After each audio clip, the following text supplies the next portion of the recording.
Good evening. An Enfield pastor has described his astonishing...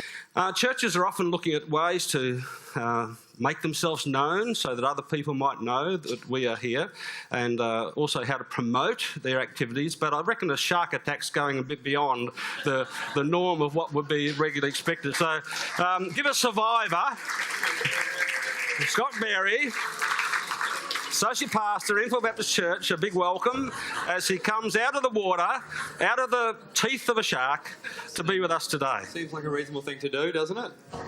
Oh, that's good. I like that. So tell us about it, Scott. Tell us the story.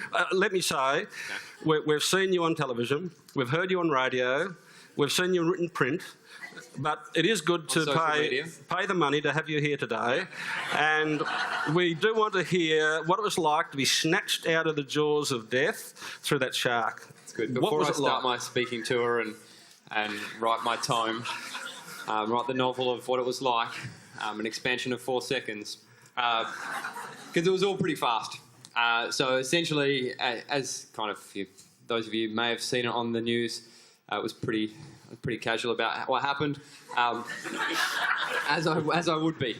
So I was with Matty Vianello down at Parsons Beach, and if you've never been to Parsons Beach before, it's really worth going, not just for the sharks, but it's one of the most beautiful beaches on the south coast. So I was down there in the water with another probably 15 people.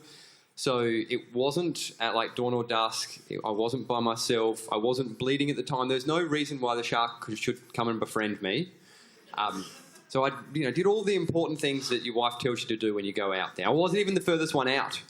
But I was out in the water, probably 80 metres or so out. I was just sitting on my bodyboard.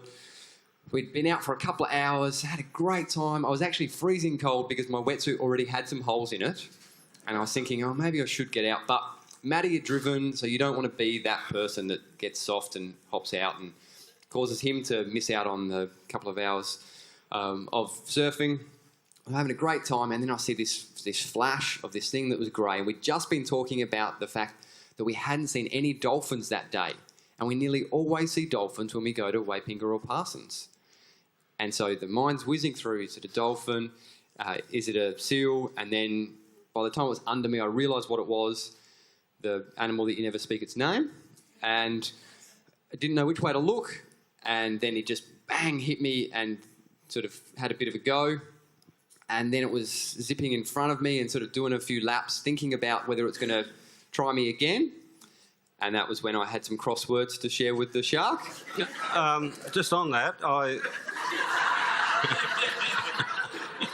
I understand some of those words told the shark to move on. That's correct.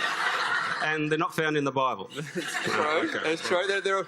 There are words, and my wife has attested to the fact that the shark has heard words that she's never heard me utter. There are times when your vocab sort of moves out of that sort of pastoral sort of area to some of the more extreme words you've heard other people say. But the shark took the hint and did leave. So, yeah, it was sort of zipping there for a while, and really an amazing creature, just seeing it turning so... I know I wasn't sort of thinking... Now, you can't tell me that as that shark was swirling around, you were caught up in awe of God's magic creation. I wasn't. I was just in a state of panic. Yes, that's right. I was just panicking. But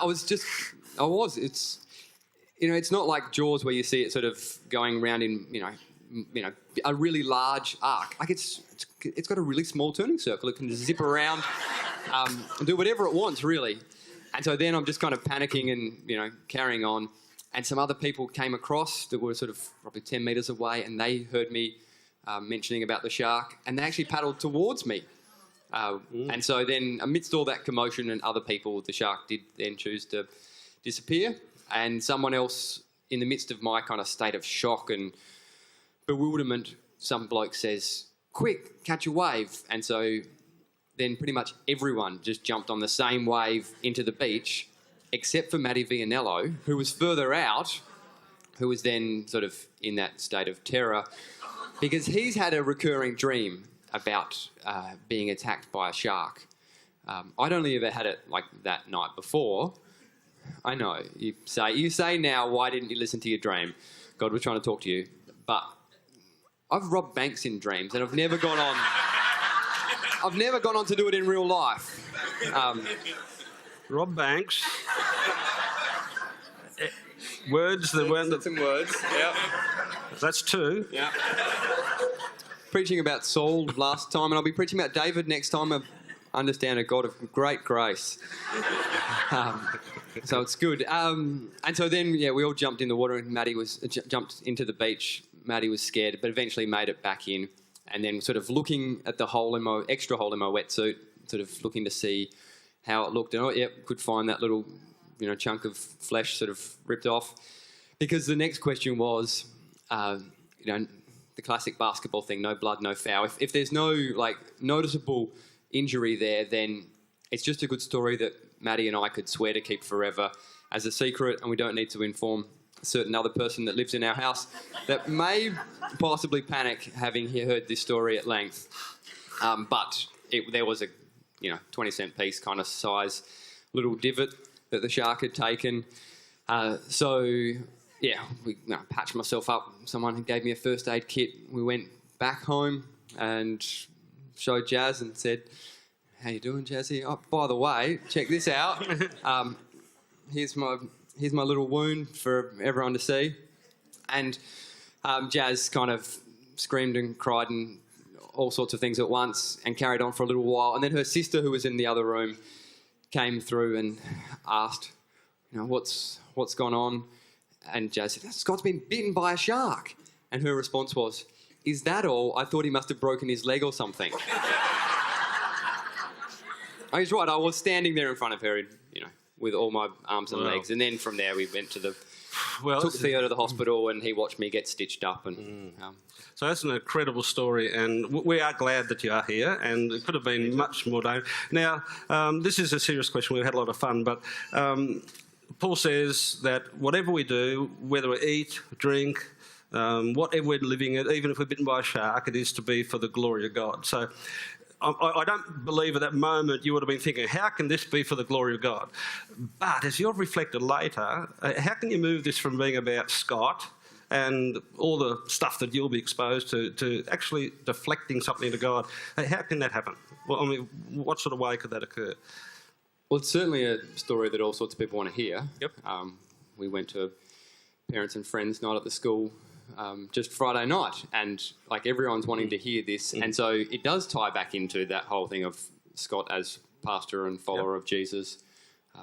Like every aspect of life, our suffering, our trials, all the ups and downs, it does remind us of God's hand upon us. That doesn't mean that Jesus promises us health, wealth and happiness, but that God is with us in the good times and the bad, and that we attest to that to whoever we might speak to.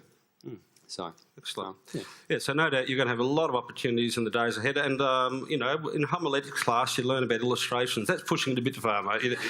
You don't have to go that far to get illustrations for sermons, but no doubt we'll see woven in somewhere along the line. Well, Scott, we're glad you're here. It could have been far different. God's thrown a lot of challenges your way and Jazz's way and the family's way. So in all of that somewhere, God is letting himself be known to you and assuring you that he's got a purpose for you in the future. So well done. And just watch those sharks, mate.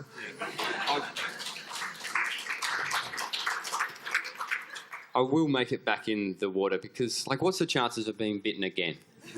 Come on. Very high. It's very high. Yeah, so it's all right. It'll be fine. It'll be fine. Okay.